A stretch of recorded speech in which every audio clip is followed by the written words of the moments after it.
শুভ দুপুরের অনেক অনেক শুভেচ্ছা বন্ধু তোমাদের জানাই। সবাই কেমন আছো? আশা করি ভালোই আছো। আমি এই মাত্র স্নান করে আবার ঠাকুর পুজো দিয়ে বসলাম। তো রোজই তো তোমাদের সঙ্গে শেয়ার করি কী কী রান্না করেছি। রোজকারের মতো আজকেও চলে আসলাম। আজকে সেরকম বিশেষ কিছু রান্না করিনি, কারণ ফ্রিজে অলরেডি এক গাদা অনেক রান্না আছে। তোমাদেরকে আগের ভিডিওতে দেখিয়েছিলাম যে গতকাল ইলিশ মাছ রান্না করেছিলাম, এই জন্য আজকে আর ইলিশ মাছ আনতে আগেই না করেছি। আজকে বলেছি বোয়াল মাছ আনবে, নয় তুমি চিংড়ি মাছ আনবে, অন্য কিচ্ছু মাছ আনবে না আজকে। যাই হোক, তোমাদের সাথে একটু শেয়ার করছি।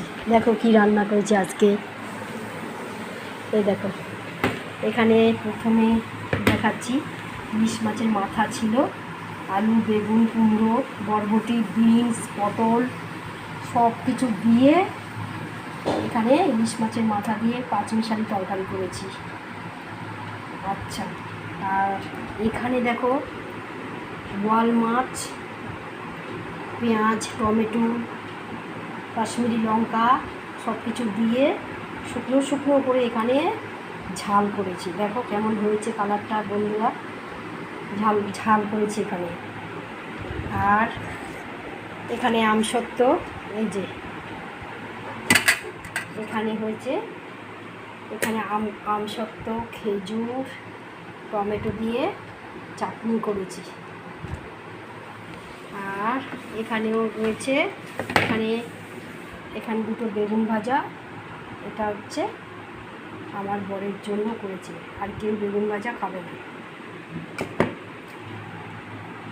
আর এখানে তো লেবু আছে, আর এখানে এই যে ভাত, সাদা ভাত, ওটা তো না করলেই নয়, ওটা ছাড়া তো কিচ্ছু চলবে না, তাই এখানে সাদা ভাত আছে। তো বন্ধুরা, আজকে এই রান্না করেছি, আর সেরকম কিছু রান্না করিনি, কারণ ফ্রিজে অনেক জমে যায়। কারণ এখন বড় মেয়েও খায় না, মাছ মাংস খায় না, 1 মাস খাবে না, নিরামিষ খাবে গোটা শ্রাবণ মাসটা, তাই জন্য আজকে কম রান্না করেছি। তোমরা কে কী রান্না করেছো বলো, কমেন্ট করো, ঠিক আছে? তো এখন চলি, তোমরা খাওয়া দাওয়া করো, আমিও খাওয়া দাওয়া করি। টাটা।